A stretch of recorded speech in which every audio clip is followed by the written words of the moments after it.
Good evening, everyone. I'm Jill Oddo. It wasn't the prettiest of wins for the Saints, but a win is a win and we'll take it. When Anthony Davis came to the Pelicans in 2012, he was hoping to take the team to new heights. With no touchdowns last week against the Dallas Cowboys, Teddy Bridgewater made sure that didn't happen again. With their last victory being January 12th, Nichols is hoping to end their 5-game losing streak tonight. Drew gives back this holiday season, setting an example for the community. 4 words. Drew Brees is back. Let's talk Anthony Davis. When he arrived in New Orleans in 2012, he was talking about taking the Pelicans to new heights. But now, 7 years later, he thinks this organization is for the birds. Things have heated up. 2 weeks ago, Anthony Davis made an obscene gesture to a Pels fan, which resulted in a $15,000 fine from the NBA. So, how did we get here? In 2012, Davis was the first-round draft pick by the Pelicans, and since day one, he is not disappointed, making the All-Star team 6 times. But back in January, the 26-year-old demanded a trade. In essence, torpedoed the Pels season. I think he's a great kid. I think he's a very good kid. I think he's a solid guy. I stand it here, I don't care. I think he got some bad advice. If you want me to just be to tell the truth, I'll leave it at that. But there's nothing wrong with AD. He's a good, solid guy with good character. So, if Davis is a good guy, does he regret the decisions he's made this year? I think in everything you do is always something to learn. I haven't really sat back and thought about any of that yet. The season just ended, but it's something that I'll go back and look at it and reflect on, and if it has, then I'll say to myself and the people around me and see if something happens again, what we could do better, and go from there. The man charged with trading Anthony Davis this summer is new Pelicans Vice President David Griffin, one of the biggest names when it comes to NBA executives. Landing Griff is a huge get for team owner Gail Benson. Sam Grunnig was in Metairie the day Griffin was hired.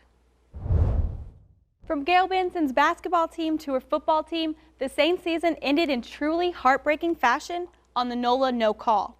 The play is without question one of the worst in NFL playoff history. But good news, the NFL worked this offseason to make sure something like this never happens to another franchise. At the annual owners' meetings, big changes took place. The owners voted 31-1 to change the rules.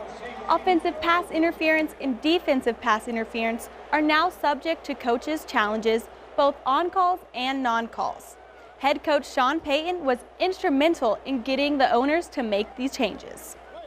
The Saints start off-season training at their facility this week. The team will hold its annual minicamp June 13th through the 15th, and those practices will be free and open to the public.